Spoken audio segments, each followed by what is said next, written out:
ततो जगन्मङ्गलमङ्गलात्मना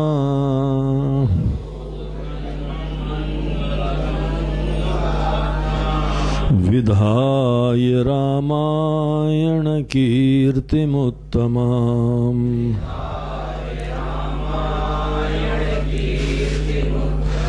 चचार पूर्वाचरितं रघुत्तमो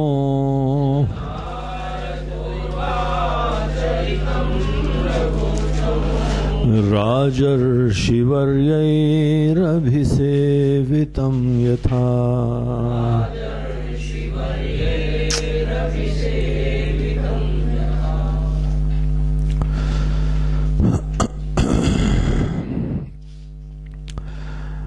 तो इस तरीके से यहाँ पर भगवान श्री राम लक्ष्मण जी को बता रहे हैं कि लक्ष्मण, मनुष्य की मूल समस्या अपने ही तत्व के अज्ञान, अपनी सच्चाई को नहीं जानना और तदुपरांत कुछ गलतफहमी हो जाना। पहले तो नहीं जानते हैं, उसके उपरांत कुछ गलत जान जाते हैं और बस उसी एक निराधार छोटी अज्ञानवशात कोई गलत सोच को जीवन का आधार बना के फिर जब हम लोग जीते हैं तो शुरुआत में ही घुटन होती है, बेचैनी होती है, कमी होती है और कुछ भी जीवन में बाहरी अचीवमेंट, कुछ अनुभूतियां, कुछ परिवर्तन इंसान को सुखी नहीं कर पाती हैं।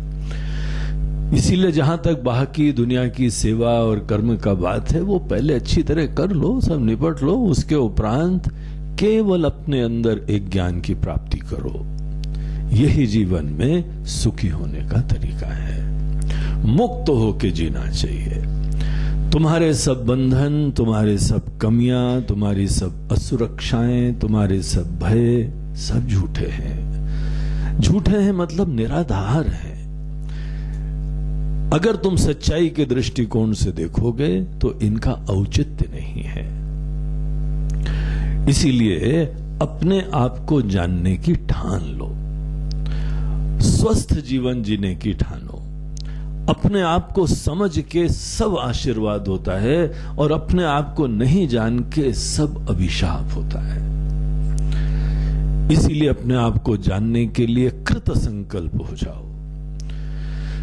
यही जीवन में सबसे महान चीज है। ये भगवान राम बोल रहे हैं, अपने प्रिय भ्राता लक्ष्मण जी को प्रेम से बता रहे हैं। बोल रहे वो भी हम इसलिए सब बोल रहे हैं क्योंकि तुम हमारे चरणों में शरणागत हो। नहीं तो देखो ऐसी चीजें वो लक्ष्मण को भी नहीं बोलते हैं। बोलते नहीं स्वतंत्र रहने दो, जो करना है करने दो। लेकिन इसके मन के अंदर जब प्रेरणा हुई, जब इन्होंने हमसे पूछा, तब जाके ये सब बात बताएंगे।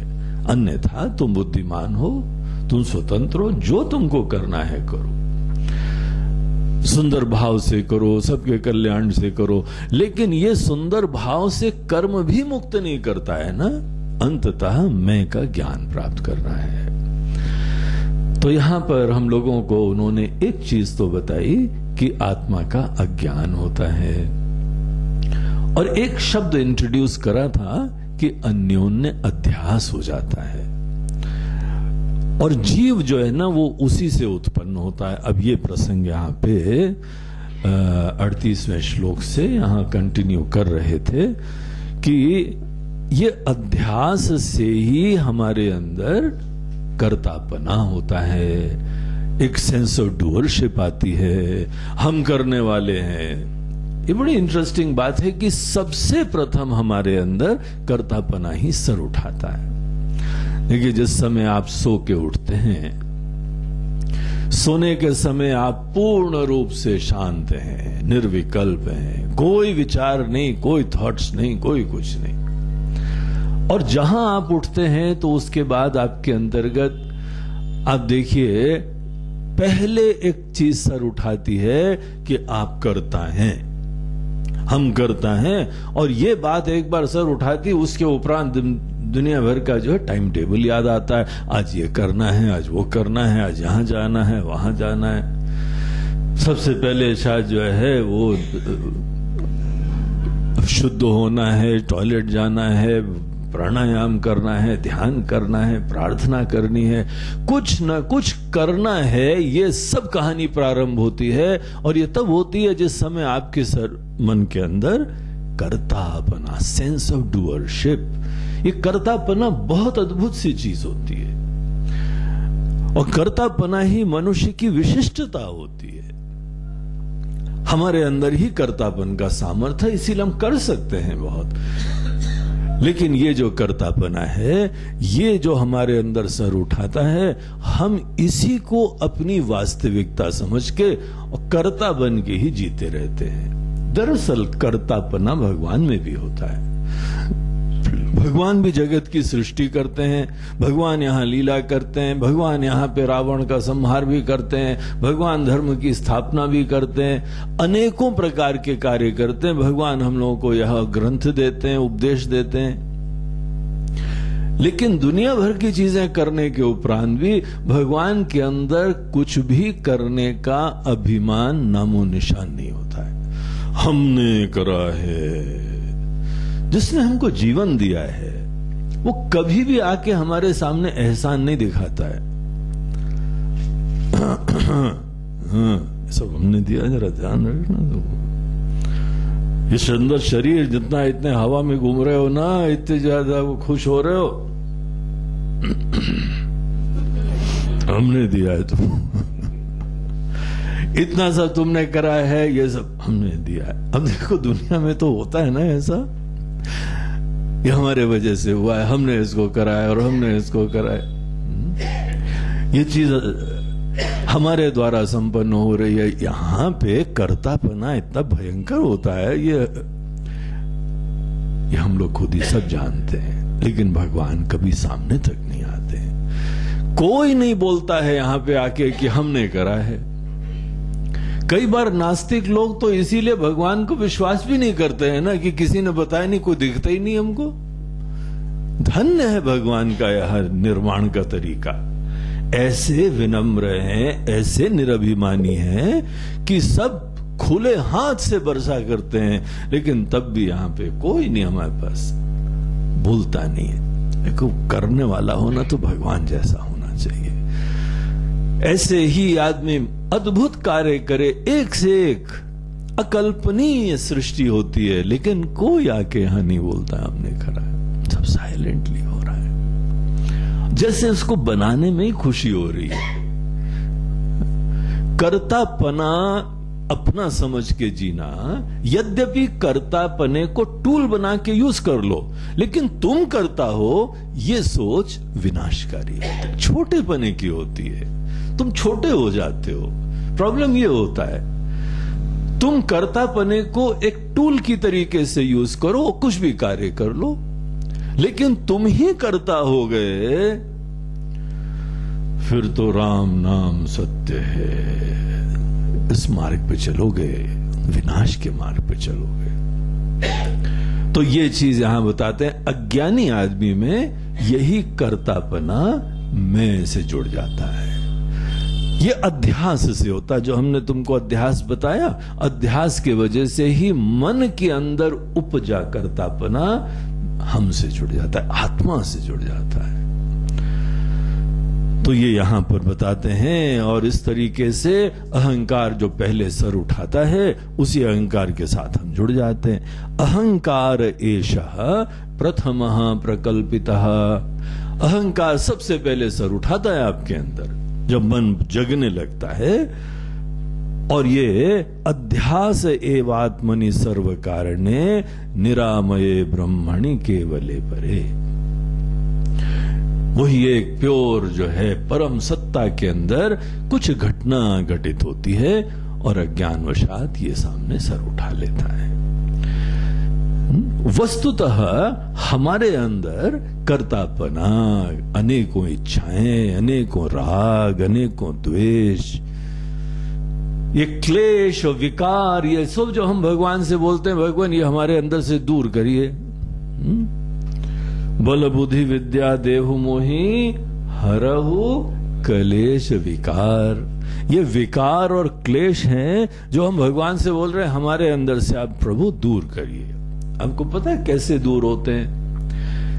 इनको दूर करने के दो तरीके होते हैं। पहला तो सत्कर्म करो, अच्छे कर्म करो, तो विकार काफी हद तक तुम्हारे अंदर से चले जाएंगे। लेकिन केवल सत्कर्म से विकार दूर नहीं होते। कभी भी कोई सत्कर्म से आदमी के अंतर्गत मलिनताएं भी दूर नहीं होती है, इंप्योरिटीज भी दूर नहीं होती है। कुछ ज्ञान प्राप्त करना चाहिए। यहां भगवान राम लक्ष्मण जी को ज्ञान दे रहे हैं, बोलते हैं लक्ष्मण ये बात को जरा ध्यान दो, सब तुम्हारे मन के अंदर से विकार खत्म हो जाएंगे इस ज्ञान मात्र से। वो क्या ज्ञान है? बोलते हैं ये बहुत अच्छी तरीके से नोट कर लो कि सब जो विकार और अभिमान और सब क्लेश होते हैं, जब मन होता है तब क्लेश आते हैं, जब मन सो जाता है तो क्लेश खत्म हो जाते हैं।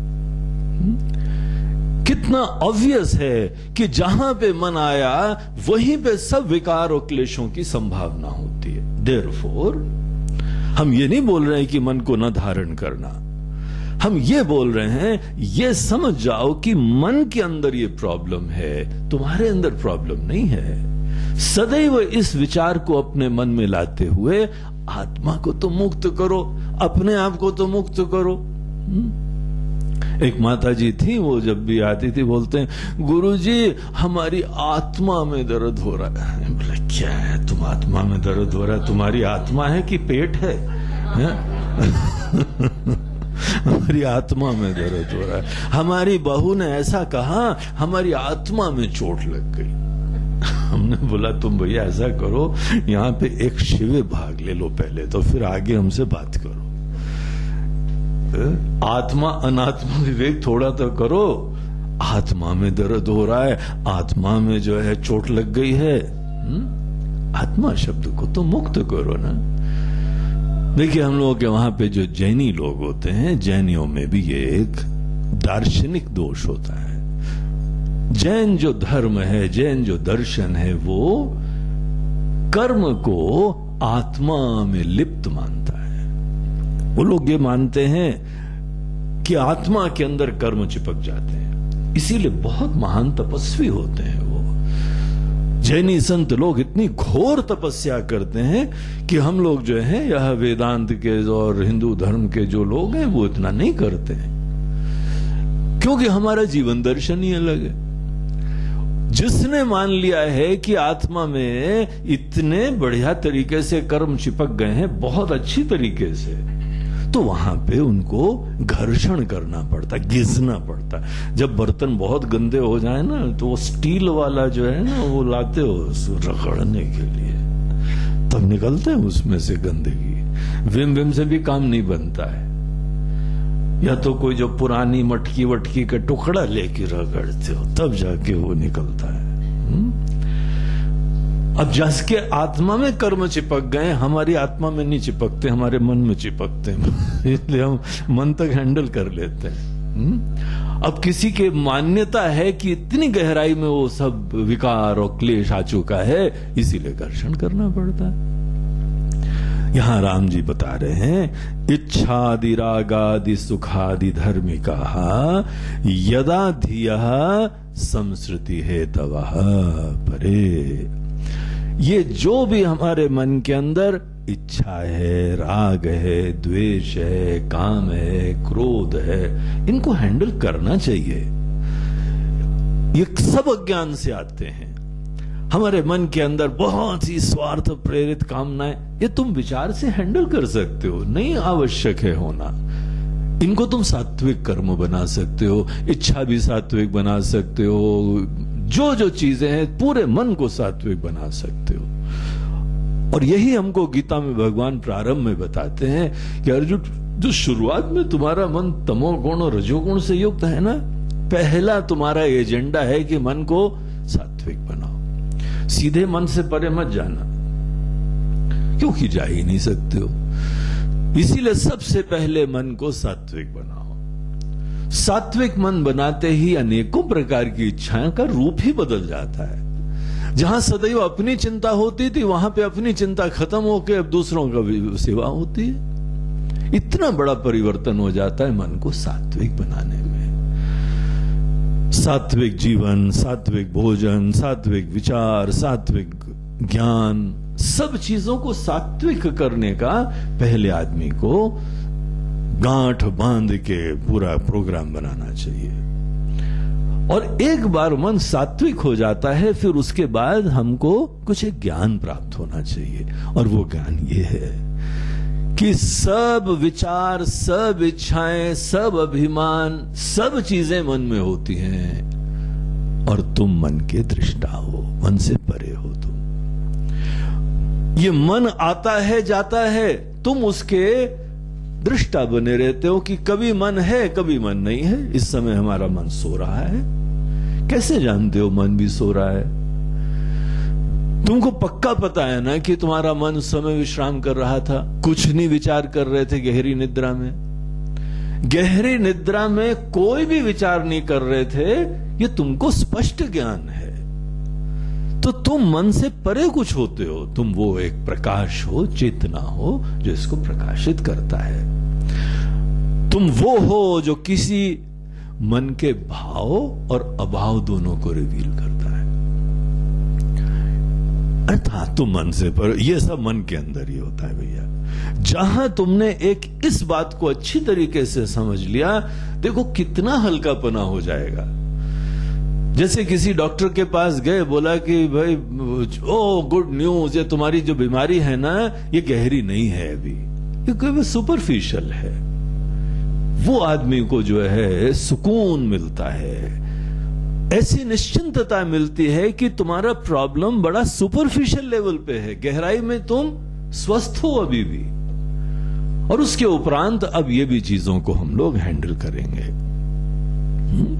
जहां मन आता है वहां पे समस्या आती है, खुशियां भी आती, अच्छे विचार भी तब आते हैं और कमियां भी तब आती हैं। जीव महाशय का सर तभी उठता है। एक सज्जन थे, जब जब वो कमरे में आते थे तो बदबू आती थी। जहां पे वो हॉल में आए तो बदबू आ रही थी। तो उनसे पूछे ना क्या आए हो? बिल्कुल स्वामी जी, ना क्या, देखो देखो जैसे सूंगे उनके नीचे। अच्छा अगर नहा के आए तो बदबू क्यों आ रही है? तो उनको देखा गया तो उनके मोजे बड़े गंदे थे। मतलब मोजे गंदे, मोजे गंदे, ओ ठीक है, मोजे जो है उतार के आओ। तो मोजे उतार के आए, फिर बदबू आनी थी। बोला अभी क्यों बदबू आ रही है? कहां रख के आए मोजे? अरे जेब में रख के लाए। मोजे नहीं छोड़ के आएंगे। चोर जूते ले जाए तो ले जाए, वो पुराने वाले पहन के आए हैं हम, लेकिन मोजे हम नहीं छोड़ेंगे वो। अब जब जब वो आते हैं मोजे वाले, तब तक जो है बदबू आती है।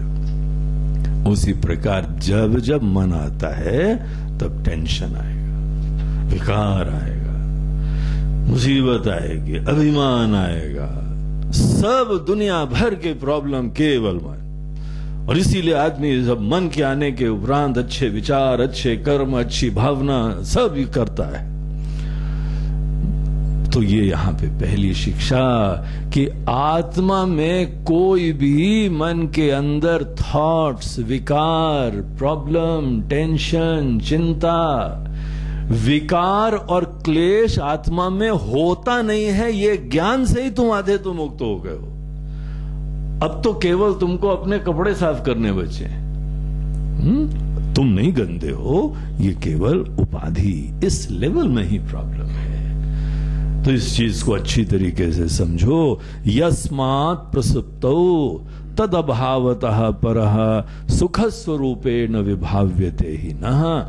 तो राम जी बोलते हैं लक्ष्मण देखो, क्योंकि हमारी बात ऐसी मत मान लेना, देखो अपने जीवन में जब तुम गहरी निद्रा में सो जाते हो तो कहां तुम्हारे विकार रहते हैं, कहां तुम्हारे क्लेश रहते हैं, कहां तुम्हारा अभिमान रहता है।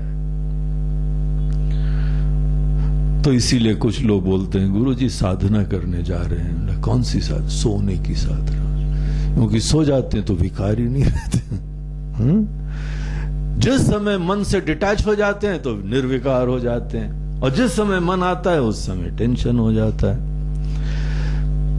ये साधना नहीं होती है। केवल अपने मन को सुला देना उतना काम पूरा नहीं होता है। तुमको ज्ञान प्राप्त करना चाहिए। एक चीज तो ये समझ लो कि आत्मा में कोई समस्या नहीं होती है, ये सब मन में होती है। तुमको अंततः जीव का रहस्य जानना चाहिए। ये तो जीव भाव जगता है ना हमारे अंदर, एन इंडिविजुअलिटी, व्यक्तित्व का निर्माण होता है। ये व्यक्तित्व कैसे बनता है? देखिए 40वें श्लोक में भगवान क्या बोलते हैं? अनाद्य विद्योद्भव बुद्धि बिंबितो जीवः प्रकाशो अयम इतीर्यते चितः। जिस समय हमारी जो बुद्धि बनी हुई है, इस बुद्धि में चेतना का प्रतिबिंब पड़ता है। जब तुम उठते हो ना तो मन आ जाता है, तो क्या घटना घटित होती है बताओ? उठने के समय क्या घटना घटित होती? क्या जो जो उठेगा उसका मन उसके बाद मुसीबत ही देगा क्या? बोलते नहीं, सबका नहीं देगा। किसी किसी को कोई नहीं प्रॉब्लम होता है। हमारे आचार्य लोग हैं, हमारे संत लोग हैं, हमारे गुरु लोग हैं, और भगवान खुद आते हैं, उनका भी मन आता है, लेकिन उनका मन में कोई प्रॉब्लम नहीं आता है।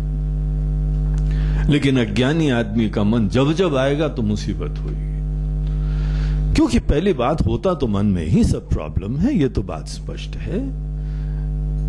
तो ये लोग क्या करते हैं? ये इस चीज के बारे में जानते हैं कि मन के अंदर जो जो चीजें हैं, सबसे पहले जीव भाव कैसे उत्पन्न होता है, इसका रहस्य जानो। ये मजबूरी नहीं है कि तुमको जब मन आ गया तो जीव होके, छोटे व्यक्ति होके जीना ही जीना है, कोई आवश्यकता नहीं है। तुम जीव भाव से रहित तो होके भी यहां पे जी सकते हो। तुम जीव नहीं हो, शरीर मन के धारण करने के उपरांत भी तुम जीव भाव से रहित हो, यह तुमको पता लग सकता है जब जीव का रहस्य जानो। तो जीव क्या होता है? ये जो मन आता है ये शीशे की तरीके से है, इसमें चेतना का प्रतिबिंब पड़ता है। तो प्रतिबिंबवाद से ये पूरा रहस्य हम लोगों को बताते हैं कि तुम्हारा जो मन है इतनी अद्भुत उपाधि है कि ये चेतना का प्रतिबिंब उत्पन्न करती है। इसमें चेतना प्रतिबिंबित होती है। जैसे शीशे के सामने हम खड़े होते हैं ना, उसमें शीशा हमको रिफ्लेक्ट करता है। तो मन के अंदर कॉन्शियसनेस को रिफ्लेक्ट करने की कैपेसिटी होती है। चेतना, लाइफ इसमें प्रतिबिंबित होती है। और क्योंकि इसके अंदर प्रतिबिंबित होती है तो यहां पर हमको एक चेतना का अस्तित्व दिखता है, और पूरे मन की कहानी जो है चालू हो जाती है। देखो, जहां पे चेतना का प्रतिबिंब मन पे पड़ता है तो मन के अंदर विचारों का प्रवाह चलने लगता है, जीवंत तो हो जाता है वो। जैसे बिजली का हमने कनेक्शन कर दिया है मशीन में, तो बिजली, वो मशीन चालू हो गई। चेतना का प्रतिबिंब मात्र पड़ने से, सूर्य का प्रतिबिंब सोलार पैनल्स पे पड़ा, लाइट आने लगी।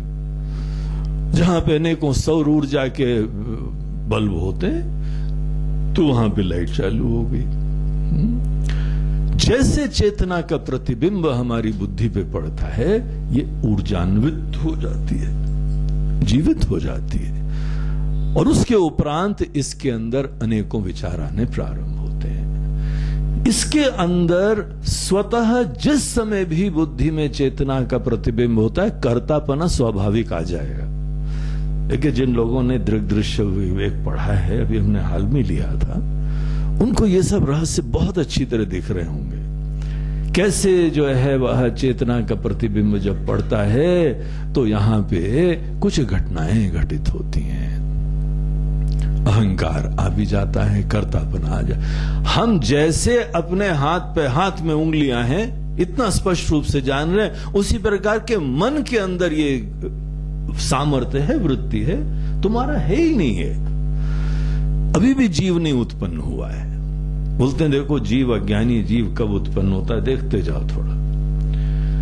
ये जो कर्तापना होता है, ये ही कर्तापने के अंदर बिंब और प्रतिबिंब की जब ना समझी हो तो वो अपने आप को ही सर्वे सर्वा मान बैठता है, तब जीव भाव होता है। केवल इतनी घटना है और कुछ नहीं है। तुम अपने आप को ही अल्टीमेट मान लेते हो, तुमसे परे कोई कॉन्शियसनेस ही नहीं है, तुमसे परे कोई सत्ता ही नहीं है, तुमसे परे कोई ब्रह्म ही नहीं है।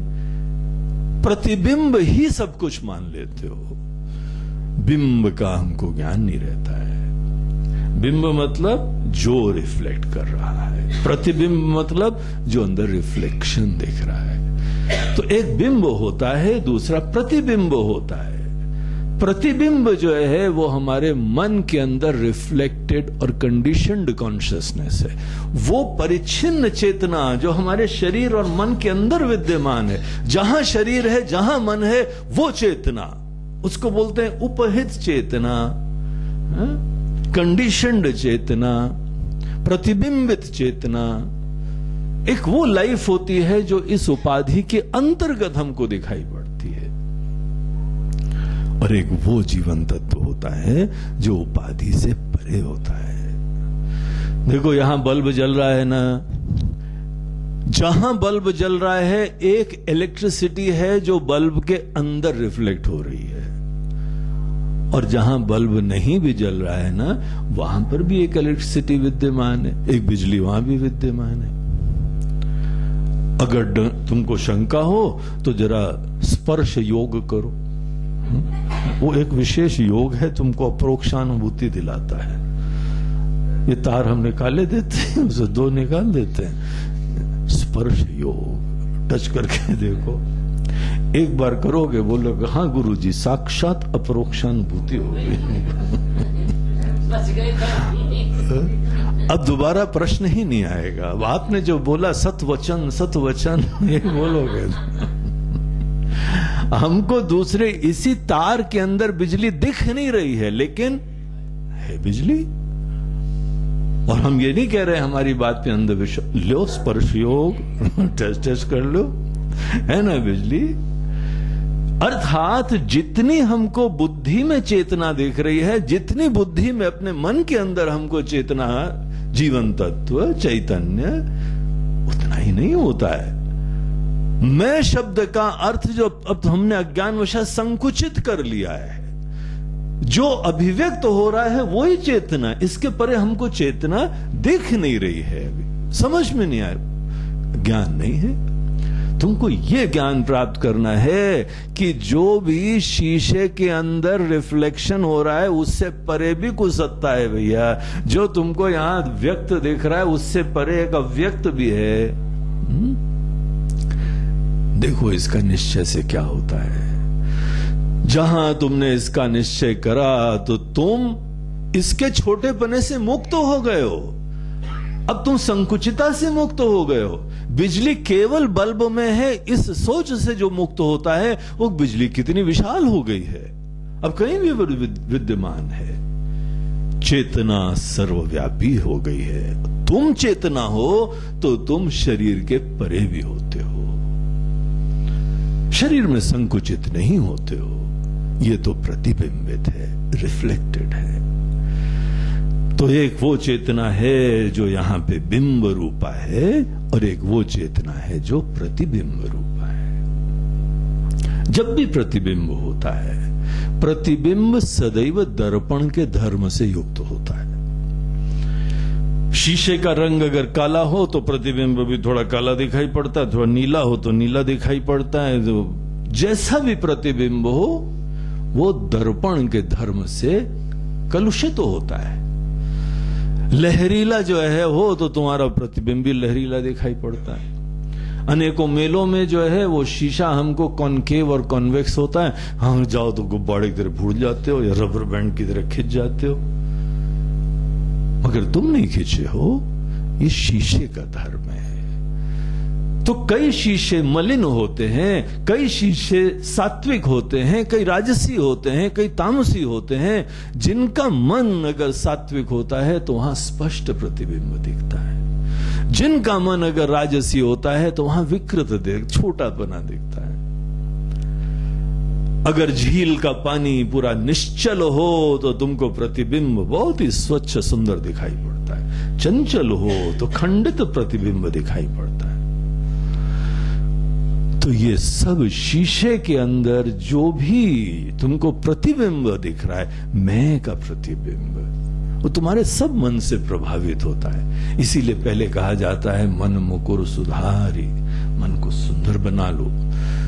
सुंदर बनाने के बाद फिर गुरु बताते हैं कि ये तो प्रतिबिंब दिख रहा है ना, देखो ये वही चेतना का है। और इस तरीके से तुम इस चेतना को मन के समस्त सीमाओं से मुक्त करो। मन नहीं रहता है तो भी ये चेतना रहती है, गहरी निद्रा में भी चेतना रहती है, तभी तो पता लगता है मन में कुछ नहीं है। मन के अंदर अभाव का भी प्रकाशक चेतना होती है। तो इसीलिए तुम जो हो मन से परे हो, तुम में कोई विकार नहीं है। और जब मन आता है ये प्रतिबिंब होता है, चेतना दिखाई पड़ती है। जिसके अंदर अज्ञान होता है वो अपने आप को यही समझ लेता है, उसके जीवन की यात्रा चालू होती है। अज्ञान वशात मन के अंदर प्रतिबिंबित चेतना को जो मैं समझ लेता है, वहां जीव भाव जन्म होता है।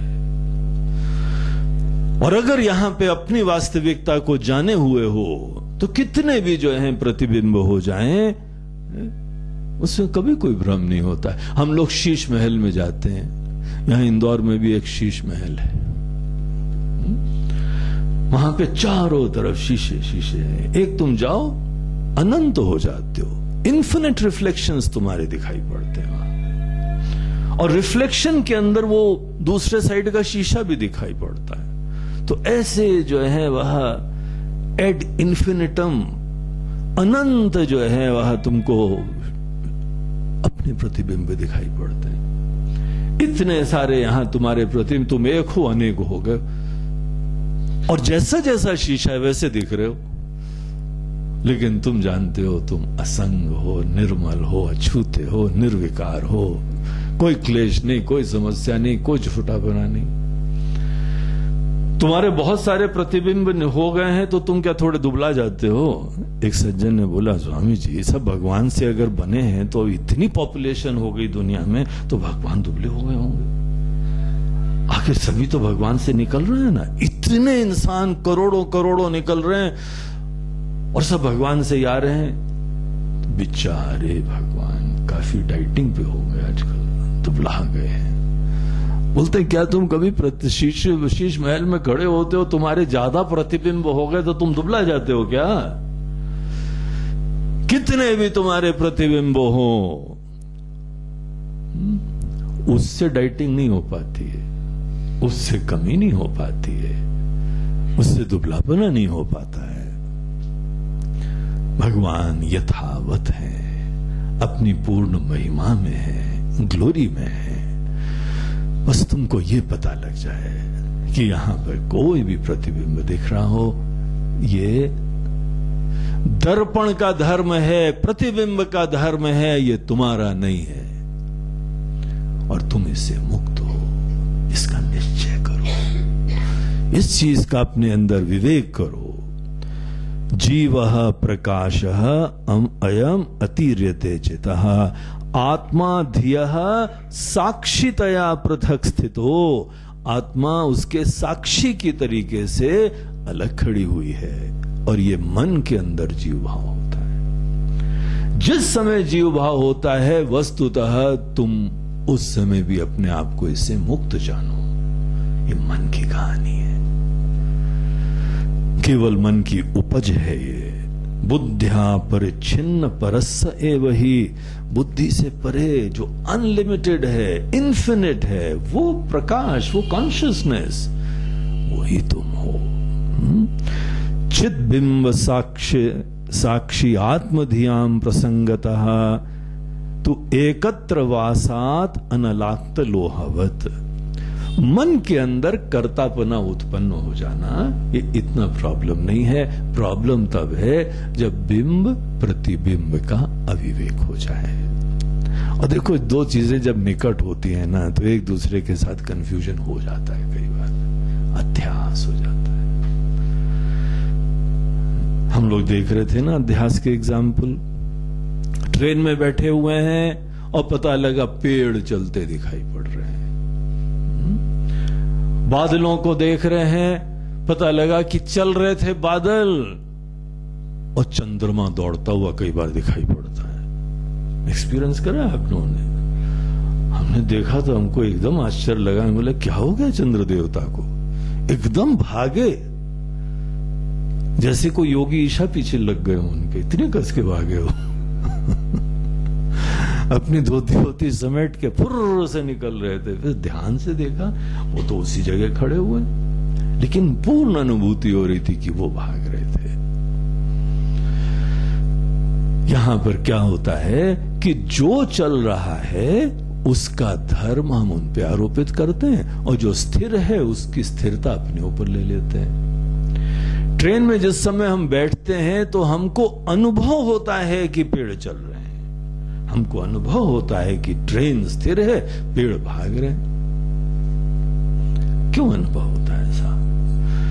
बोलते हैं क्योंकि हमने ट्रेन की जो चलन की क्रियाएं हैं वो उन पे आरोपित कर दी और उनकी स्थिरता ट्रेन पे आरोपित कर दी।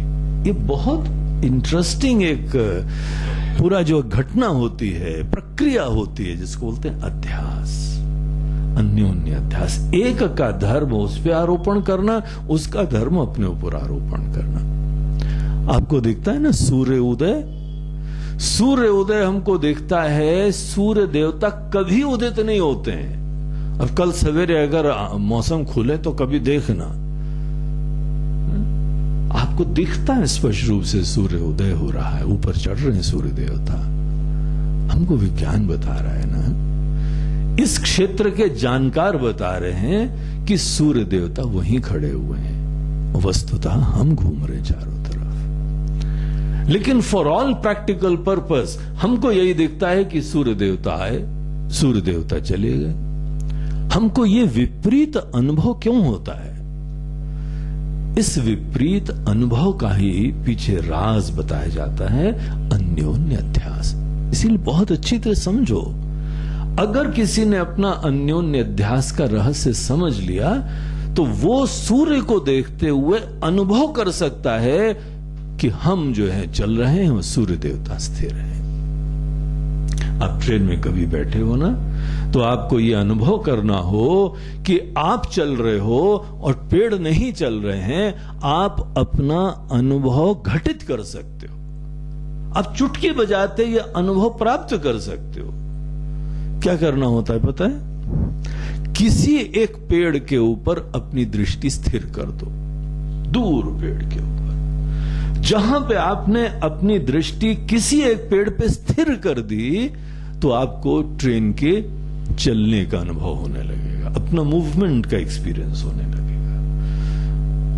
और अगर हम जो है वह एक चीज पे नहीं स्थिर करते हैं, ट्रेन पे स्थिर कर देते हैं, तो ट्रेन रुक जाती है, पेड़ चलने लगते हैं। आत्मा अनात्मा में भी यही होता है। वस्तुतः आत्मा सत्य है और अनात्मा परिवर्तनशील है। और हम लोग क्या समझ लेते हैं कि ये शरीर जो है स्थायी है, टिकाऊ है, यही सत्य है, और हम जो है नश्वर है। अन्योन्य अध्यास एक क्रांतिकारी जो है वह सिद्धांत है जो हमारी अनुभूति को विपरीत बना देता है। हम लोग जिस समय अपने आप को सोच रहे हैं कि यह शरीर ही सत्य है, यह जीव ही सत्य है और हम तो मर जाएंगे, छोटे हैं, ये टोटल एक्सपीरियंस हमारा चेंज हो सकता है मात्र इस सिद्धांत को जान के। तो जीव जो है उसके अंदर ये अध्यास हो जाता है। अध्यास के वजह से यहां पर हम अपने आप को, यद्यपि हम छोटे से मन का प्रोडक्ट हैं, लेकिन यही जो है परम सत्य मान लिया जाता है। और एक चीज और देखो, इस अध्यास के वजह से ही चित्त जड़ ग्रंथि का निर्माण होता है। जड़ा जड़त्वम, जड़ और अजड़ दोनों इसी जीव के अंदर आता है अध्यास वशात। तो एक चित्त, एक यह जो है माया से बनी उपाधि है, मन है, वो जड़ है, उसके अंदर ये प्रतिबिंब पड़ता है। तो चेतना वही अजड़ चीज है, चित्त है।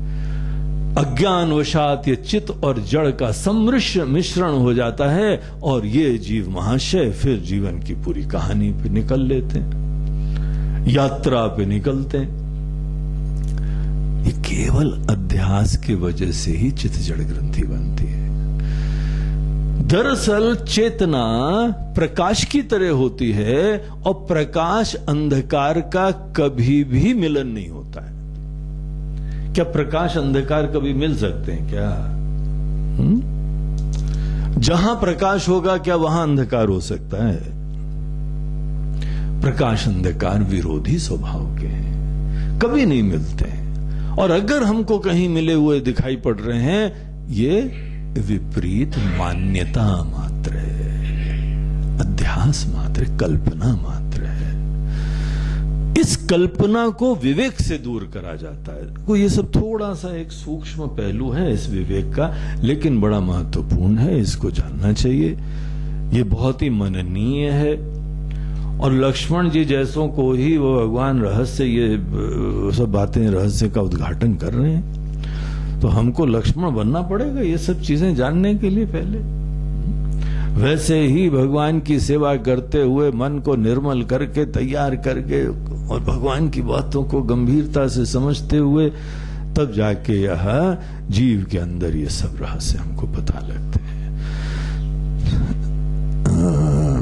42 श्लोक से आगे हम कंटिन्यू करें। गुरो सकाशादपि वेद वाक्यतः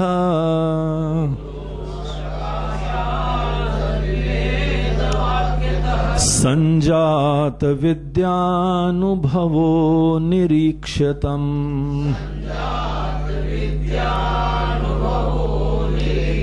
स्वात्मानमात्मस्थमुपाधिवर्जितम्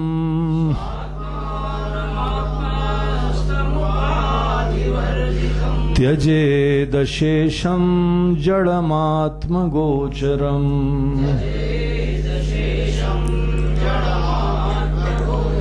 तो बस गुरु के पास जाके ये विवेक की प्राप्ति होती है। तो गुरोहो सकाशात, गुरु की सन्निधि में रह के ये एक अंदर के रहस्यों को जानना होता है कि मैं शब्द का जो वास्तविक अर्थ है वो ये सब उपाधियों के धर्म से रहित है।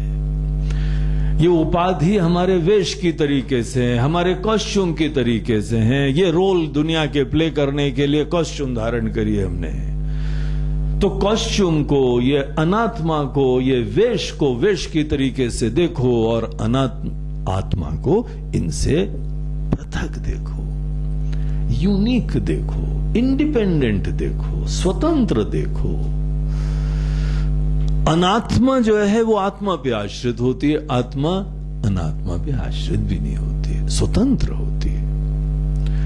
ऐसे मैं को डिस्कवर करो, यही ज्ञान गुरु के पास असली ज्ञान होता है।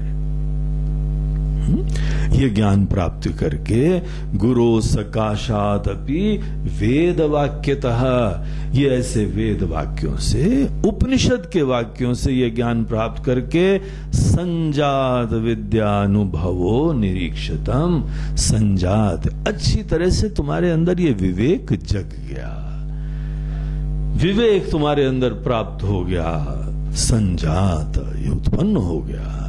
विद्या अनुभव, तुमको खुद देखना चाहिए मैं शब्द सब उपाधि की मलिनताओं से, कमियों की से मुक्त है, फ्री है। ये चीजें आती जाती हैं। शरीर के परिवर्तन हम देखते जाते हैं, मन के अंदर परिवर्तन हम देखते जाते हैं। इसीलिए तो अपने जीवन की कहानी भी लिख सकते हो, पूरी चीजें देख रहे हो तुम, जीवन के सब अनुभव देख रहे हो।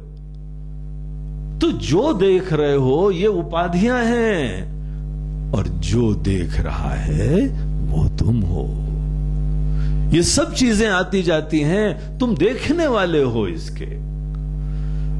इसीलिए अपने आप को इनके धर्म से मुक्त करो, फ्री करो।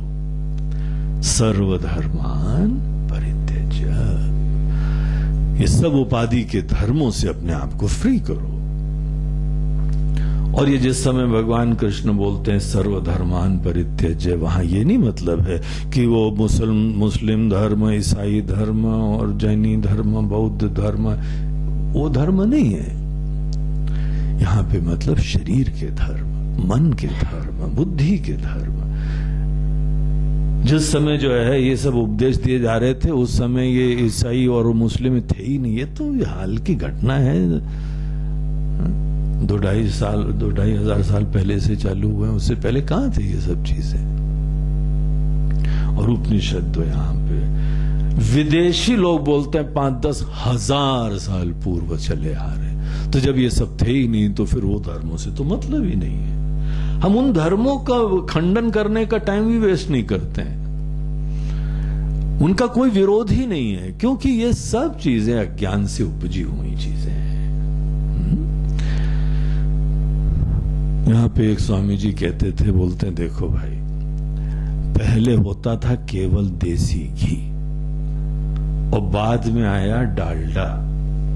जब डालडा आया उस समय हम लोगों ने घी को देसी घी बोलना चालू करा।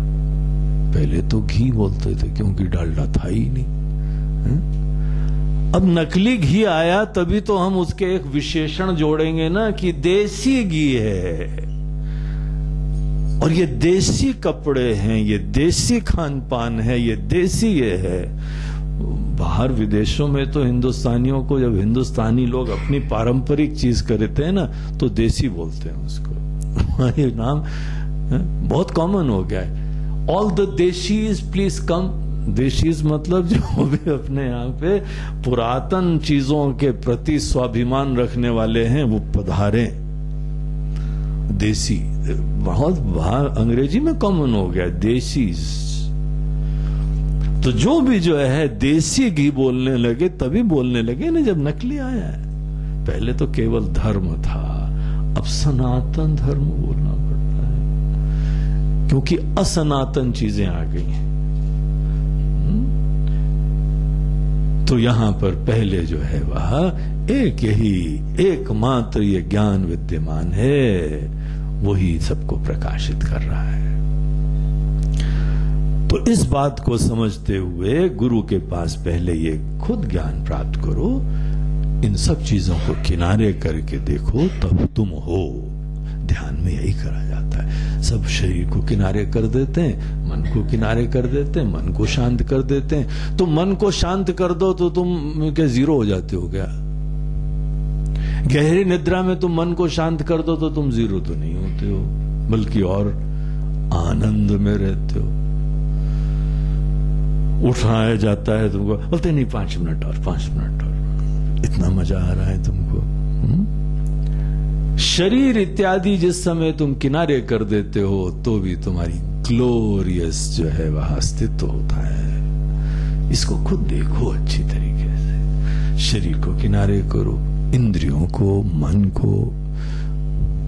कठोपनिषद का एक मंत्र आता है जहां पे हम लोगों को ये कहते हैं, यदा पंचावतिष्ठन्ते ज्ञानानि मनसा सह बुद्धिश्च न विचेष्टति तामाहुः परमां गतिम्। देखो, इसका डायरेक्ट रियलाइजेशन के लिए मन को, बुद्धि को सब शांत कर दो थोड़ी देर। तुम कमांड में हो, तुम इसके स्वामी हो, तुम थोड़ी देर शांत करो। तुम जिस समय अपने मन को, बुद्धि को, सब चीजों को शांत कर देते हो, तब तुमको मैं का साक्षात अनुभव होता है। विद्या अनुभव, तुमको खुद डायरेक्ट रियलाइजेशन होता है कि मैं शरीर, मन आदि से परे है। और जब तुमको ये निश्चय हो जाता है, उसके उपरांत इसका मनन करो। निरीक्षतम, देखिए ये यहां पे कितनी सुंदर चीज है कि श्रवण के बाद मनन करना। तुमने जो सुना है ना, खूब उसके ऊपर चिंतन करना और हमारी बात काटने के लिए कोशिश करना। दोष ढूंढो, तुमको दिखाई पड़ेगा निर्दोष है। खूब मनन करो, इसके ऊपर चिंतन करो, हर पक्ष के ऊपर विचार करो, प्रश्न करो। और एक बार तुमने इसकी अच्छी परीक्षा कर ली, फिर इस चीज को आत्मसात करो। अब कोई संशय नहीं रहा, कोई डाउट नहीं रही, कोई प्रश्न नहीं रहा। उसके बाद क्या करना है? स्वात्मानमात्मस्थम उपाधि वर्जितम त्यजेद शेषम जड़मात्म गोचरम। तुमको इसी में स्थित होना चाहिए। वो मैं को तुम्हें स्वीकार करना है, हम ही हैं। अपना परिचय तो तुम कितनी आराम से देते रहते थे, हम ये हैं, ये हमारा बायोडाटा है। अब ये अपना परिचय चालू करो। तुम सच्चिदानंद स्वरूप हो, तुम अनंत हो, जगत के आधार हो। जगत एक स्वप्न की तरह से, इस सपने का तुम ही आधार हो। ये सही बात है। विश्वास करो, निश्चय करो और इसी में रमा करो। तो ये ही तुमको अब आगे कार्य करना है।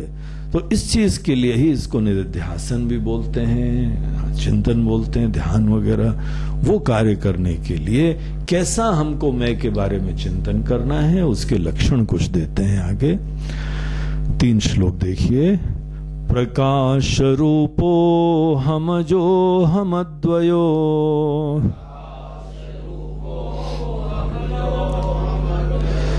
सकृत विभातो हमतीव निर्मलः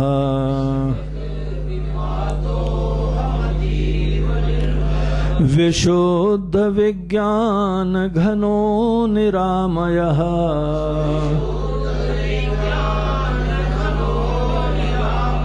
संपूर्ण आनंदमयो हमक्रियः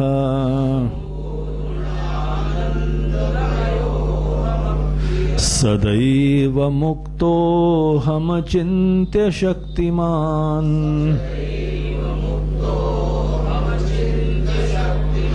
अतीन्द्रिय ज्ञानमवेक्रियात्मकः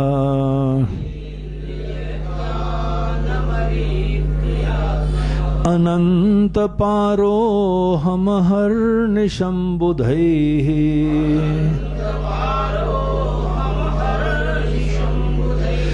विभावितो हम हृदि वेदवादिभिः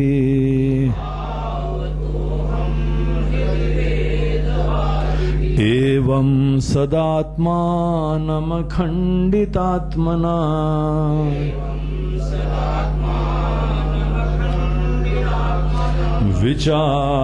विचारमाणस्य विशुद्ध भावना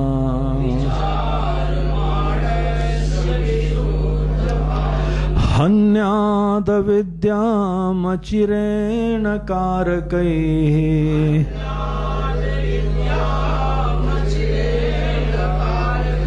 रसायनं यद्वदुपासितं रुजः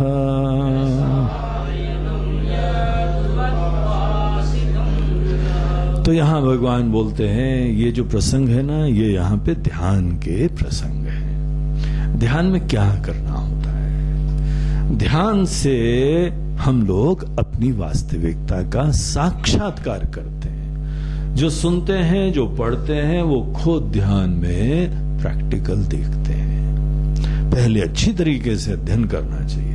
जो बगैर विवेक के ध्यान करता है, उसका ध्यान केवल थोड़ी देर मन को रिलैक्स करना होता है। सब विचारों को शांत करके थोड़ी देर बैठ लेता है, ये भी अच्छा है। शुरुआत में आदमी और कुछ नहीं करे, थोड़ी देर मन को रिलैक्स करे, धीमे धीमे मन के ऊपर स्वामित्व तो होता जाता है। हम अपने ही मन के अंदर थोड़ा सा यह सामर्थ्य उत्पन्न करके रिफ्रेश हो जाते हैं, बहुत आनंद आता है। कुछ भी ना करो, केवल मन को शांत करके थोड़ी देर बैठो, उसमें भी बहुत आनंद आता है। लेकिन ये वास्तविक ध्यान नहीं है, ये निद्रा तुल्य है। जैसे निद्रा का आनंद होता है ना, मन को शांत कर लो तो फ्रेश हो जाते हो।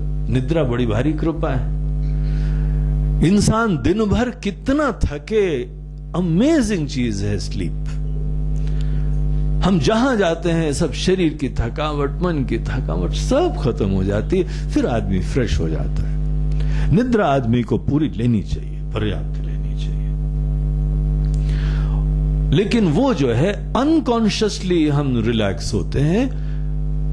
ध्यान में आदमी शुरुआत में सब कॉन्शियसली संकल्प पूर्वक अपने मन को पूर्ण रूप से शांत करते हैं। ये बड़ी अच्छी क्वालिटी है। थोड़ी देर केवल शांत बैठो, एकांत में रहना सीखो, मन को शांत करना सीखो, लेकिन इसको वास्तविक ध्यान मत समझना, क्योंकि ऐसा ध्यान जब जब तुम जहां उठोगे फिर ढाक के 3 पात, फिर वही जीव, वही छोटे इंसान होके जियोगे जो कि केवल रिफ्रेश हो गया है। मूल रूप से अभी भी तुम छोटे इंसान हो, दीनहीन हो, असुरक्षित हो, अनेकों समस्याएं हैं, बस इस समय थोड़ा सा रिफ्रेश हो गया है। कब तक चलेगा ये भैया? जहां पे थक गए बोलते अभी आते महाराज जी, अब थोड़ी देर ध्यान व्यान कर लिया, फिर फ्रेश होके आ गए, फिर थक जाते हो। क्यों थक जाते हो तुम? क्यों तुम्हारे अंदर विकार आ जाते हैं? क्यों टेंशन आ जाते हैं? क्यों उच्चाटन आ जाता है? क्यों पलायन करते हो? अभी भी मैं छोटा है, जीव भाव है। इसीलिए पहले गुरु से ये सब ज्ञान प्राप्त कर लो, ये रहस्य समझ लो। उसके बाद ध्यान में ये विवेक करो। केवल मन को शांत करना ये तुम्हारे लिए ध्यान ना हो। ये अनेकों यहां पे संप्रदाय हैं जिनका ध्यान केवल इतना है, मन को शांत कर लो, मंत्र जपो, उसके बाद शांत कर लो। बहुत सारे लोग हैं, उन लोगों का केवल बौद्ध दर्शन यही है, शून्य कर लो मन को शून्य से 0 बना लो और बस थोड़ी देर बैठे रहो। निश्चित रूप से ये तो इसमें कोई शंका ही नहीं है कि मन थोड़ा तुम्हारा प्रसन्न होगा, बड़ा शांत होगा। लेकिन उठने के उपरांत फिर तुम ससेप्टेबल हो अनेकों प्रकार के विकारों से। ज्ञान वो होता है जिसके बाद तुम्हारे मन के अंदर दोबारा विकार क्लेश जुड़े ही नहीं। ऐसी समझ प्राप्त करो। यही तो प्रार्थना करते आए हो ना, हरहु कलेश विकार। ये क्लेश और विकार नहीं आए तुम्हारे अंदर, क्यों आ जाते हैं उठने के? स्वामी जी ध्यान में वो बैठे रहो, ऐसा अच्छा मन होता है कि ऐसी गुफा में चले जाओ, बैठे ही रहो। कब तक बैठे रहोगे? भोजन भी तो खाना है, शौच में भी तो जाना है। ये सोच गलत है। ज्यादा देर बैठने से जो है वो ज्ञान नहीं रक्षित होता, वो ज्ञान दिखाई पड़ता है। देखो ये ज्ञानी लोग, शंकराचार्य जी महाराज भ्रमण कर रहे हैं, परिव्रजन कर रहे हैं, इनको ये कोई चिंता नहीं है कोई बिल में घुस जाए जाके, बस बैठे रहें जाके वहीं पे। क्यों ऐसी तुमको चिंता है? क्या डाउट है तुमको अपनी ब्रह्म स्वरूपता के बारे में? तुम अपने आप को अभी तक ब्रह्म नहीं जानते हो, अभी भी अपने आप को जीव जानते हो। और ये जीव बार बार जो है ना कहीं पे किसी बिल में घुस जाना चाहता है, कहीं जाके खो जाना चाहता है। एक सज्जन से जब भी हम बात करते थे मुक्ति की, तो अपनी बीवी की तरफ मुड़ के देखता था, महाराज जी कब मुक्त होंगे? हमें बोला तुम बोल क्या रहे? ये इन्हीं से तो मुक्त होना, यही तो समस्या है हमारी। अरे तुम्हारी समस्या नहीं है, तुम्हारी पूरी गृहस्थी को बनाने वाली यही है। तुम्हारे जैसे भोले बाबा अगर गृहस्थी चलाने लगते ना तो हो गई गृहस्थी हो तुम्हारी। इनका धन्यवाद करो। नहीं बहुत स्ट्रिक्ट है महाराज जी, बहुत ही नचाती रहती है। तुम ऐसे ही हो, तुमको राइट मिली है, तुमको नचाने वाली ही चाहिए थी। तो इस प्रकार से तुम्हारे अंदर है तो उनसे मुक्ति थोड़ी प्राप्त करनी है। एक सज्जन बंबई में भी है, जब भी जाते हैं गुरु जी ये हमारी श्रीमती, ये हमारी श्रीमती, ये यहां बैठे हैं ना, ये भी है, ये ऐसी कहानियां सुनाते हैं पत्नी पीड़ितों की। पत्नी पीड़ितों की कहानी इनके दिल से सुन लो। यद्यपि इनकी पत्नी बड़ी अच्छी है, लेकिन शायद इनके मित्र लोग होते होंगे या कौन होते होंगे, या भगवान जाने इनके घर के अंदर के रहस्य क्या है, ये भी पीड़ित हो। क्या क्या बढ़िया बढ़िया कहानी सुनाते हैं। इनके कभी जोक वोक जो है ना वो हम लोग सुना करते थे। वो जो है पत्नी पीड़ित, मुक्ति प्राप्त करनी है नहीं सर, ऐसा नहीं है। मुक्ति केवल हमको अपने छोटेपने से प्राप्त करनी है। हम छोटे जीव हैं, इससे मुक्ति प्राप्त करनी होती है। कोई बाहर का बंधन नहीं होता है। जो असहाय होते हैं और कोई नियम नहीं रखते हैं, उनको वही भगवान की कृपा से अब माता जी, पिताजी और पत्नी, बाद में जी, कोई ना कोई जी चाहिए उनको चलाने के लिए, नहीं तो वो तो बिगड़ी औलाद है। तो तभी जाके ठीक होते हैं। एनीवे, ये हमारी प्रॉब्लम है। ये दूसरा तो हमको पूरक बनाता है। पत्नी दरअसल हम लोगों के धर्म में पूरक होती है। पति पत्नी एक दूसरे के पूरक होते हैं, इसीलिए उसको भले वो हमारे से विपरीत स्वभाव की हो, लेकिन वो पूरक बनते हैं। हमको पूरक होने की क्यों जरूरत है? क्योंकि हम छोटे हैं, हम अपने आप में जो है असुरक्षित हैं, इसलिए प्रॉब्लम है। तो हमको मेन फंडामेंटल इश्यू समझना चाहिए कि दरअसल हमारे अंदर कुछ कमियां हैं, अभी छोटापन है, इसलिए सब समस्याएं। तो केवल इसी मैं की समस्या दूर करो। मुक्ति अपने ही द्वारा मैं के बारे में कल्पनाओं से होती है।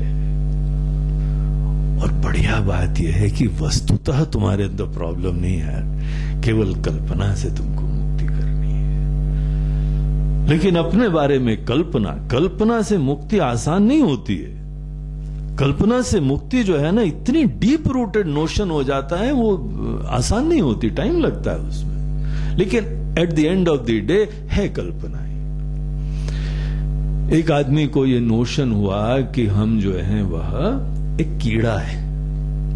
अब उसके मन में ये भ्रम हो गया कि हम एक कीड़ा है, और वो कीड़ा है जो कौवे को बड़ा पसंद है। तो कौवे जब भी आते थे वो बेचारा डरता था, बोलता ये हमको पकड़ लेगा, खा लेगा। तो वो जब भी वहां कौवे बाहर निकलना उसको दुश्वार हो गया था।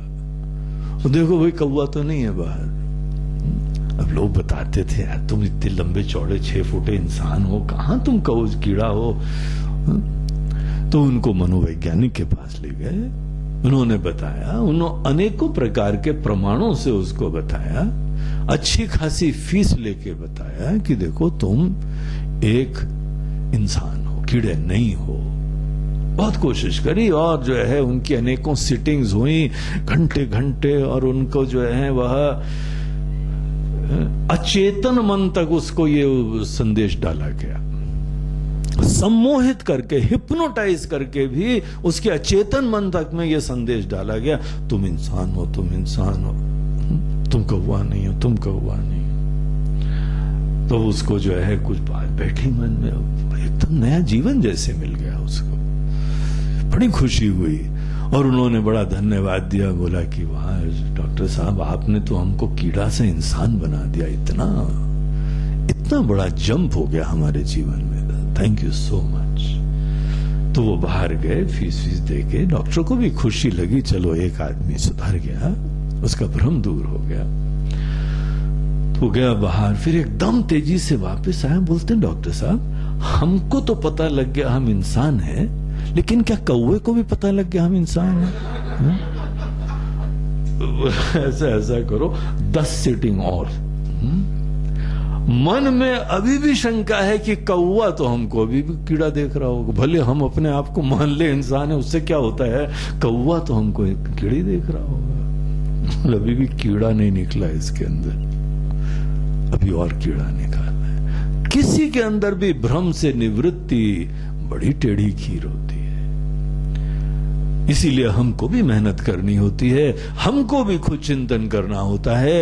यही भगवान के द्वारा दिया हुआ ज्ञान प्रामाणिक, हजारों साल से अनेकों लोगों ने अपने जीवन को धन्य करा है जिस ज्ञान से, उसको अपने हृदय में बैठाते हुए यही विवेक की प्राप्ति करनी है। तो सब अपने अंदर अविवेक जनित उपाधियों को किनारे करके इस मैं की तरफ मुड़ो, तुम क्या हो, तुम्हारा क्या परिचय है, वो हमको इन श्लोकों में, बहुत बढ़िया श्लोक हैं, याद करने योग्य हैं। याद करके जो है अपने दिल में ध्यान के समय ये चिंतन करने योग्य है। प्रकाश रूपो हम जो हम अद्वयः, हम प्रकाश रूपी हैं, हम सबके प्रकाशक हैं, प्रकाश्य नहीं है। जो प्रकाशित चीज होती है वो हम नहीं है, जो प्रकाश है इन सबको प्रकाशित कर रहा है, जो जानने वाला है वो हम है। जो चीज जानी जा रही है वो दृश्य है, वो माया के द्वारा बनी हुई है। I am the subject, I am not the object. हम दृष्टा हैं, दृश्य नहीं है। अपने आप को जो है प्रकाशमय दृष्टा जानो, और दृष्टा सदैव प्रकाशमय रहता है।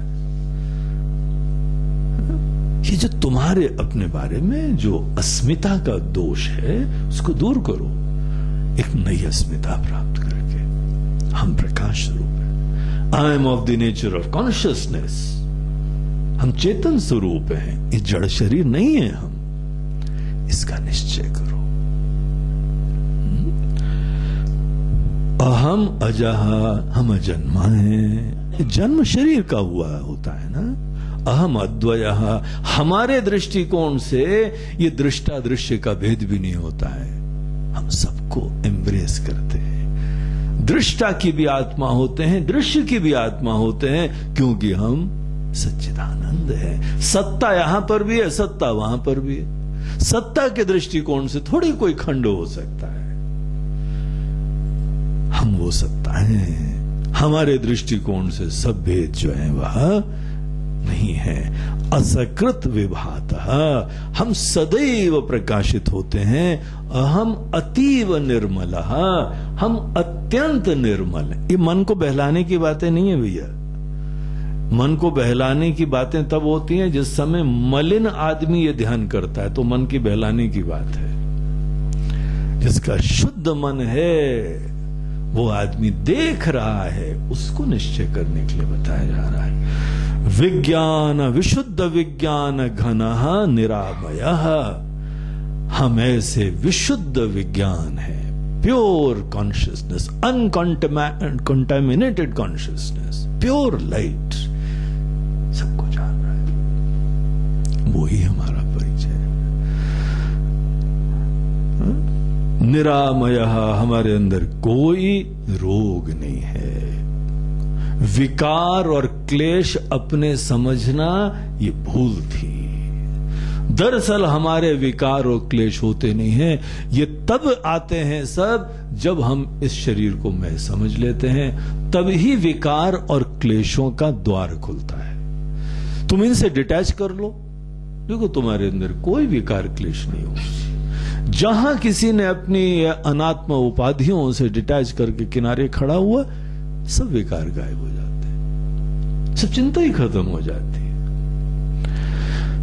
तो तुम्हारे अंदर कोई आमय नहीं है, विकार नहीं। निरामय बोलते हैं स्वस्थ को, तुम स्वस्थ हो, संपूर्ण आनंदमय, हम खुद ही आनंद स्वरूप हैं। अहम अक्रिया, हमारे अंदर कोई क्रियाएं नहीं होती, हम तो चेतना है जिसके लाइट में काम होते हैं, हम थोड़ी काम करते हैं। सदैव मुक्तो अहम अचिंत्य शक्तिमान, ये सोचना भी हम बंधन में थे, यही बंधन है। ये देखो ऐसे वाक्य तुमको अष्टावक्र गीता में तो इतने अद्भुत मिलेंगे। ये सोच महाराज जनक को अष्टावक्र जी बताते हैं, बोलते हैं हे राजन, तुम सोच रहे हो कि तुम बंधन में हो, ये तुम्हारा बंधन है।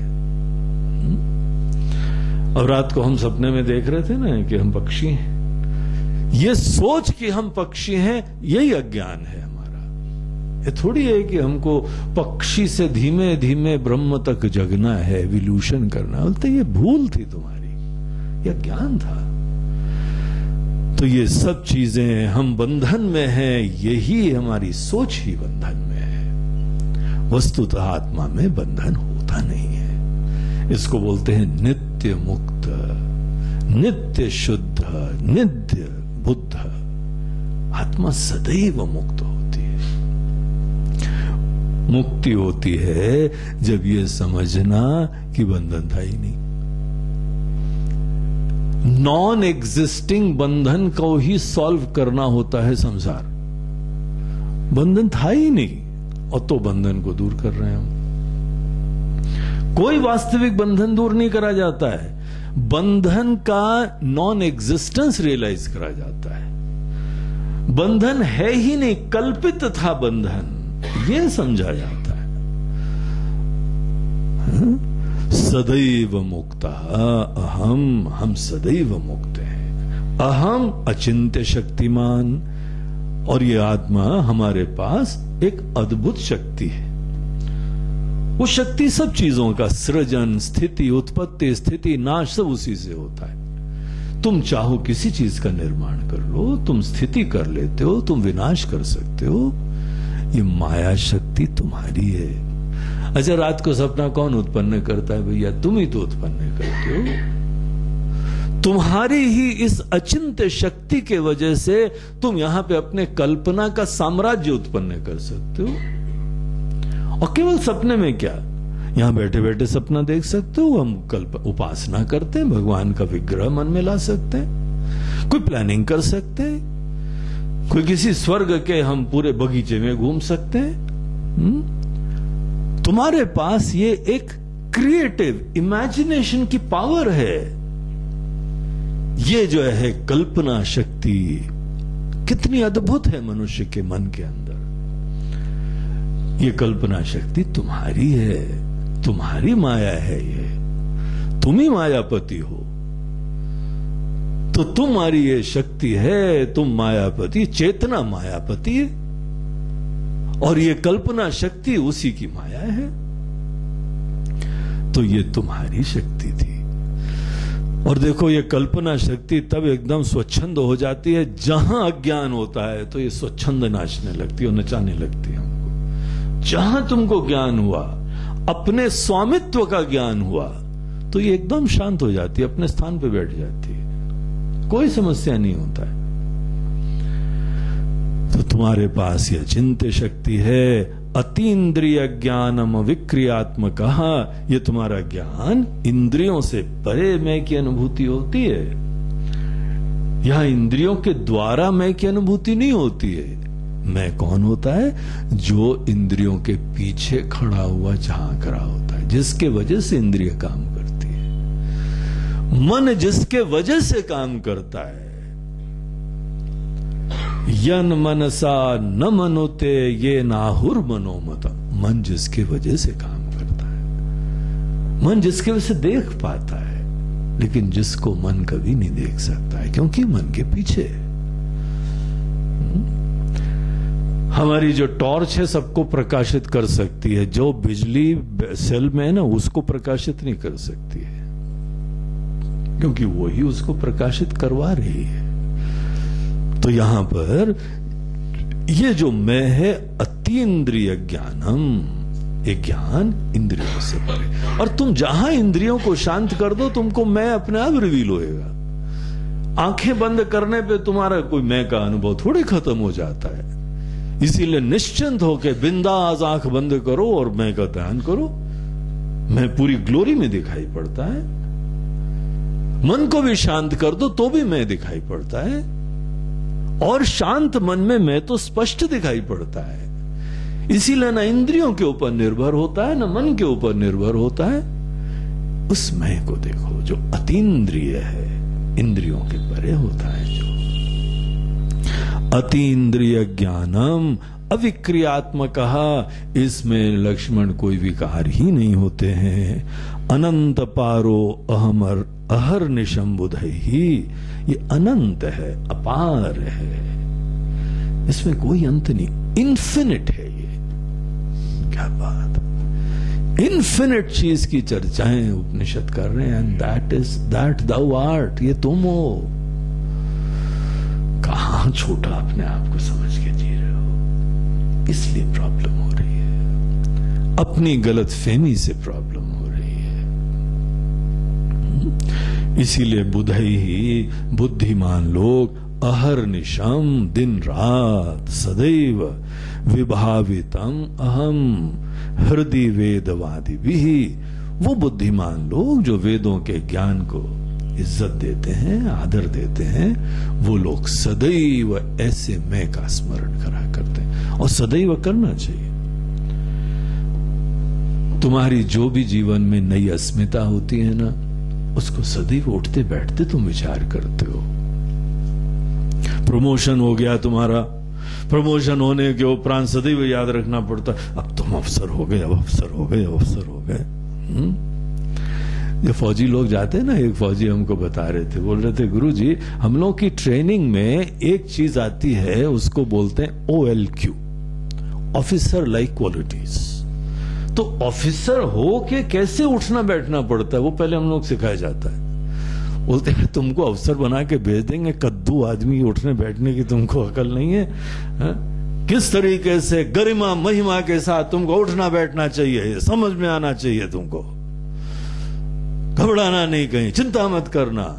तुम सबके लाठी बनने वाले हो भैया, तुम ही कमजोर आदमी की तरह हो, बड़े डिग्निटी में, कल्चर्ड वे में, खाना पीना उठना बैठना हर जगह स्टाइल से दिखाई पड़े अफसर हो। बोलते हैं उसकी ट्रेनिंग होती थी हम लोग की, तो वहां पर हम लोग को भी थोड़ा सैंपल मिला था। बोलते हैं देखो भाई, अफसर जो है ना जब खाना खाता है तो ढीला डाला नहीं बैठता है। वहां के उनके सीनियर लोग ऐसे धां ऐसे पीछे देते थे और सब।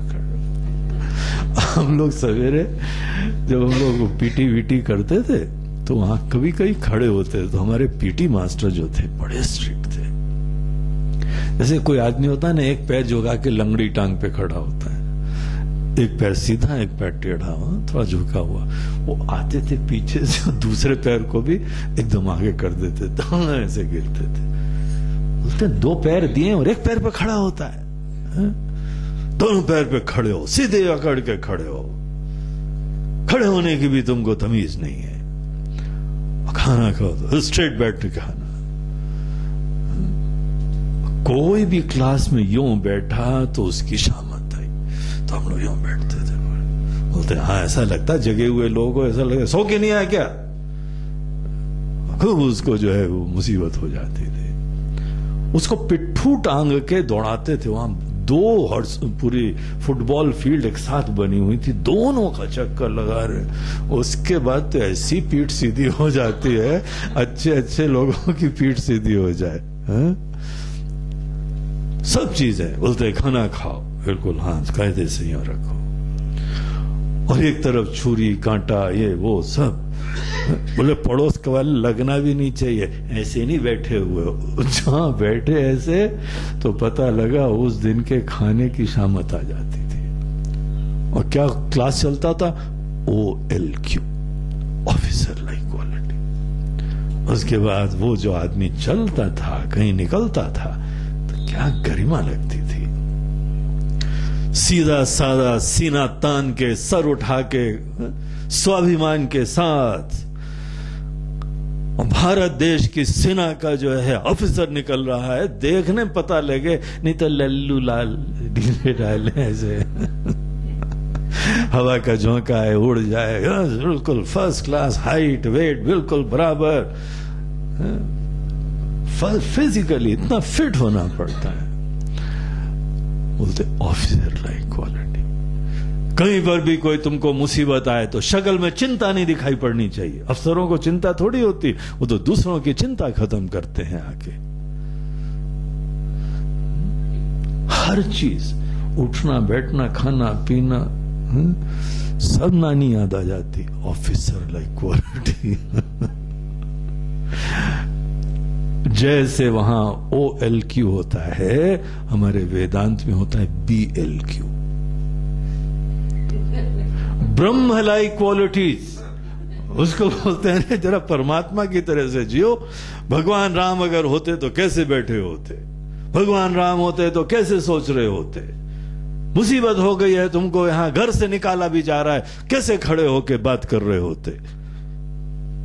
जो आज्ञा पिताश्री समझो, सीखो उनसे ब्रह्म लाइक क्वालिटीज। सेवा करते हैं, खूब दिलो जान से करते हैं, कोई अपनी चिंता नहीं करते। मेरा क्या होगा कालिया। बोलते ये पता नहीं कौन ब्रह्मा आ गए, झूमरी तलैया वाले। ठीक से बैठो जरा, ठीक से, इसीलिए ध्यान में कहा जाता है ठीक से बैठ के जरा ध्यान करो।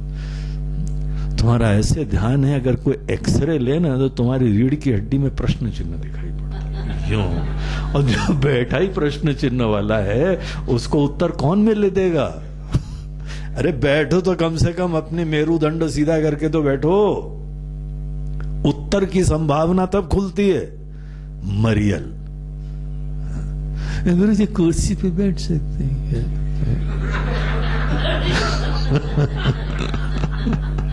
टेका लगा के बैठ सकते हैं। अरे प्रवचन में ठीक है बैठ लो, यहाँ पे आराम से, तुमको भी तो 3 घंटे सुनना पड़ता है तो समझते हैं हम, लेकिन जब ध्यान करो कम से कम थोड़ी देर तो जरा कायदे से बैठो ना, परमात्मा स्वरूप होके बैठो, निश्चिंत निर्भीक होके बैठो। हर चीज ब्रह्म लाइक क्वालिटी। और हंसो भी तो ब्रह्म की तरह से, ही नहीं, कायदे से हंसो जरा। अब परमात्मा तुम हंस रहे हैं तो वह भी मां साइलेंसर लगा के हंस रहे। अरे क्या तुमको संकोच है भाई? हर चीज जिस समय करना है तो स्टाइल से करो, पूर्ण काम होके करो, निर्भीक होके करो, निसंकोच होके करो। अरे तुम ही तो सर्वे सर्वा हो यार के। जब तुम ही एकमात्र सर्वे सर्वा हो तो जरा स्टाइल से जीवन जियो। क्या मरियल तरीके से जीवन जीते हो? मेरा क्या होगा भगवान। बोलते हैं कहां कचरा आ गया, मिस्टर कचरूमल, बाहर करो इसको, कचरूमल को, डरपोक। ऐसा जो है आदमी चिंता से ग्रसित।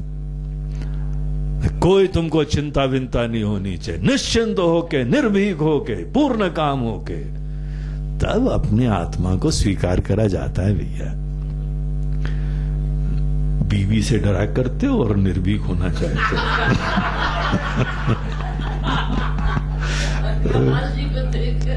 नहीं, अग्रवाल जी को देख के नहीं बोल रहे।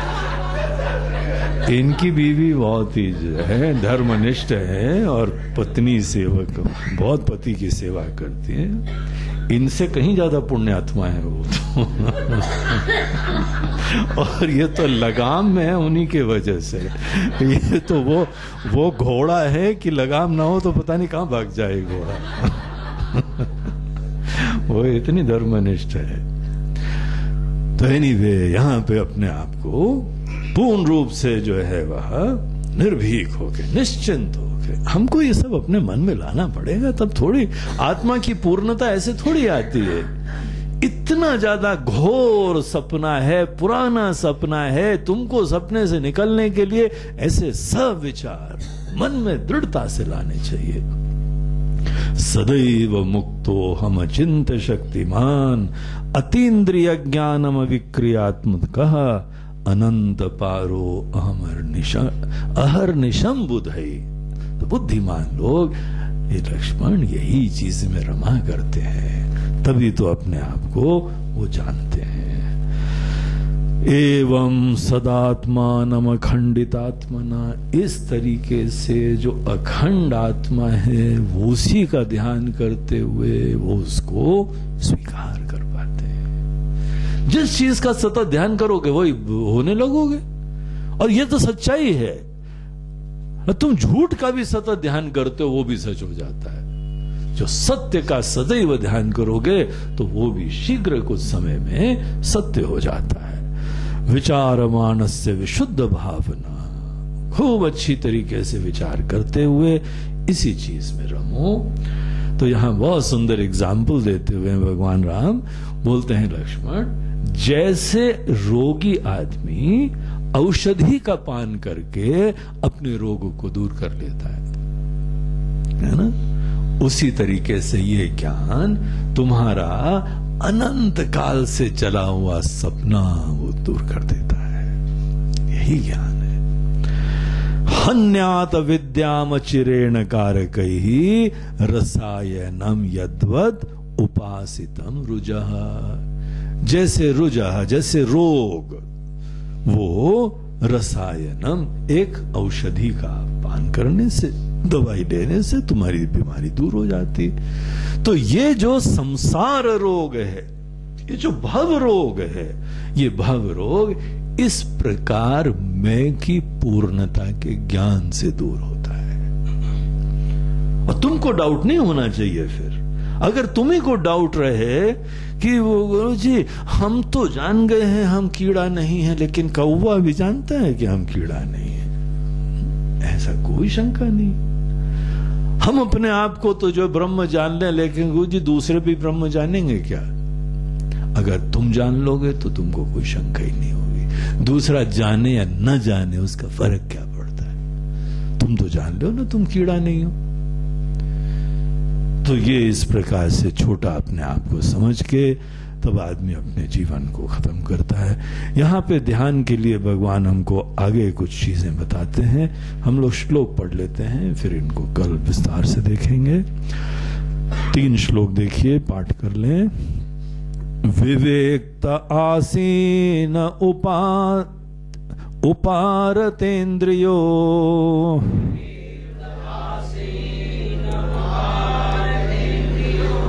विनिर्जितात्मा विमलांतराशयः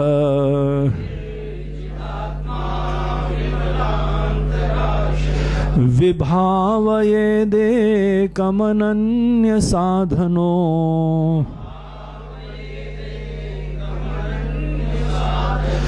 विज्ञान दृक्केवल आत्मसंस्थितः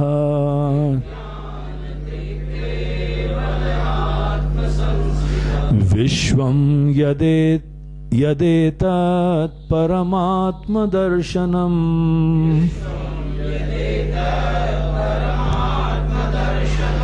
विलापयेदात्मनि सर्वकारणे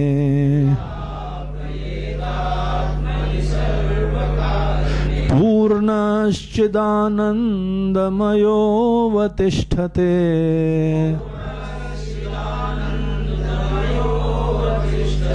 न वेद बाह्यं न च किंचिदान्तरम्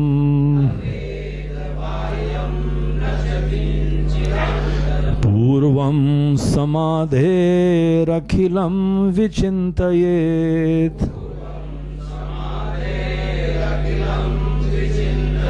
ओंकारमात्रं सचराचरं जगत्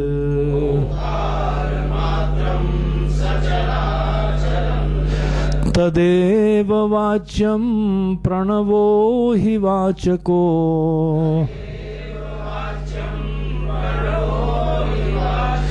विभाव्यते ज्ञानवशान्न बोधतः।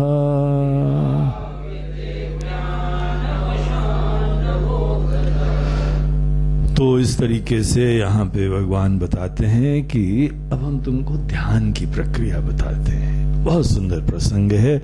बोलते हैं कि ये मेडिटेशन, ये ध्यान कितने तरह के दुनिया में प्रचलित हैं। अब भगवान राम जी लक्ष्मण जी को राम गीता में क्या ध्यान बता रहे हैं? तो बोलते हैं देखो, ध्यान का मतलब होता है मूल रूप से गुरु से सुना हुआ ज्ञान का साक्षात्कार करना। ध्यान स्वतंत्र साधन नहीं होता है। ज्ञान केवल, ध्यान जो है केवल जो गुरु के पास ज्ञान प्राप्त करा है उसका अप्रोक्ष अनुभव होता है। एक हमको दिशा दी जाती है, आत्मा के बारे में परिचय दिया जाता है, बंधन के प्रॉब्लम के बारे में बताया जाता है। तो जो हमने ये बात सुनी है, जिसके अंतर्गत ये बहुत स्पष्ट पता लग गया है, दरअसल हमको पूर्ण नहीं होना होता है। हमको आनंद का अनुभव प्राप्त हो, जिसके अंदर ये सोच आ गई कि आनंद का अनुभव प्राप्त हो,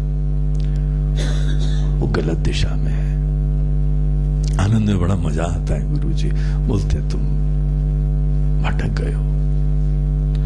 आनंद एक अनुभूति के लिए नहीं होता है। देखो, अनुभूति की लालसा ही संसार बनाती है। और जब तक तुम भिन्न भिन्न अनुभूति के लिए लालसा से युक्त रहोगे, तुम सदैव प्यासे रहोगे। देखो, किसको अनुभूति की लालसा होती है? जो प्यासा होता है। इसीलिए ये मत सोचो कि बढ़िया अनुभूति हुई है, ये सोचो कब तक अनुभूति के लिए हम लालसा से युक्त रहेंगे। क्यों हमको अनुभूति के लिए अनेकों प्रकार की चिंता और लालसा बनी रहती? वो वहां बड़ा मजा आया और वो हमको बहुत ही बढ़िया लगा। कब तक आना है? वहां भी आया, यहां भी आया, उधर भी आया, यही घूमते रहते हो, कहां आएगा अब? यहां मजा आया, वहां मजा आया। क्या रसगुल्ला था, क्या मजा आया, और क्या समोसा था, वाह वाह वाह वाह। और समोसे के साथ जलेबी, अरे वाह, स्वर्ग है तो यही है, यही है, यही है। जैसे लोग कश्मीर जाते हैं ना, बोलते हैं अगर स्वर्ग है तो यही है, यही है, यही है। अब जिसको समोसा और भादों का महीना बढ़िया रिमझिम चल रही है, यहाँ वे राम गीता सुन रहे हो और गरम गरम जलेबियां आ रही हैं और गरम गरम समोसे तले जा रहे हैं, और उसके उपरांत खाने में गुलाब जामुन ऊपर से। स्वर्ग है तो यही है, यही है। रात को बैठ के हरि ओम हरि गाओ।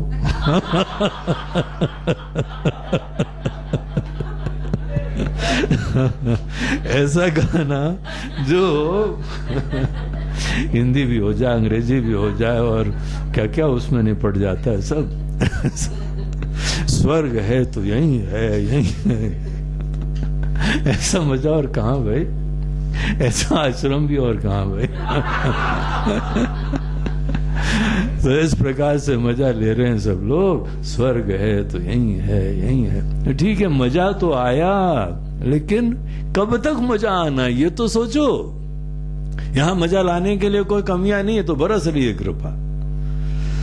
और अगर हम मजा लेके ही जाते हैं तो हम प्यासे जाएंगे, क्योंकि फिर दूसरी जगह मजा ढूंढेंगे जाके। गुरु जी अब वहां पे मजा ढूंढने जा रहे हैं, अब यहां मजा ढूंढने। यहां भी मजा था, काफी मजा था। मिस्टर मनमोजी, ये कब तक मजा ढूंढोगे? मजा जब तक हम ढूंढते हैं, अनुभूति ढूंढते हैं, कुछ आनंद ढूंढते हैं, यही तो दिखाता है कि अभी हम प्यासे हैं। तुम्हारी तलाश कब खत्म होगी? जब तुमको कोई मजा ढूंढने की जरूरत नहीं होगी। तो हम लोगों का ध्यान ये नहीं होता है कि यहां पे बड़ा मजा आया, आज ध्यान में बड़ा आनंद आया। खुशी की बात है, आनंद आया, लेकिन आनंद आया ये हमारा गोल नहीं है। हर चीज आनंद देती, लेकिन ये आनंद हमारा लक्ष्य नहीं है। ये सब चीजें, अनेकों व्यवस्थाएं हैं, खाना पीना सब है, बहुत बढ़िया, लेकिन ये हमारा लक्ष्य नहीं है। ये सब चीजें होने दो, हमारा लक्ष्य कुछ और है। क्योंकि हम जानते हैं कि जो व्यक्ति कोई न कोई अनुभूति की लालसा रखता है, वही भूखा है, वही प्यासा है। यह हमारी अपूर्णता का सूचक है। मुक्ति कोई नई अनुभूति को नहीं बोलते हैं, मुक्ति बोलते हैं अनुभूति की लालसा की समाप्ति को। वो मैं जिसको अब कुछ नहीं अनुभव करना है। हमारी अनुभूति की लालसा ही संसारी बनाती है हमको, वही तो तलाश कराती है, वही तो भटकाती है हमको। सतत हम भटक रहे हैं, जन्म जन्मांतरों से भटक रहे हैं, क्योंकि कुछ नई अनुभूति, कुछ नई अनुभूति, कुछ नई अनुभूति। यहां पे भगवान हमको ध्यान बताते हैं कि हमको अपना ऐसा परिचय प्राप्त करना होता है जिसमें नई अनुभूति की प्रधानता नहीं है। यद्यपि कुछ आनंद आता है इसमें, बहुत बड़ा मजा आता है, तो ऐसा ध्यान बताते हैं। उसके लिए पूरी प्रक्रिया है, विविक्त आसीन उपारत इंद्रिया, एकांत में बैठो, इत्यादि इत्यादि। तो ये सब चीजें क्या बताते हैं? ध्यान का विषय सदैव सवेरे बड़ा अच्छा रहता है समझने के लिए, इसीलिए इसको हम लोग फिर कल सवेरे ही विचार करेंगे।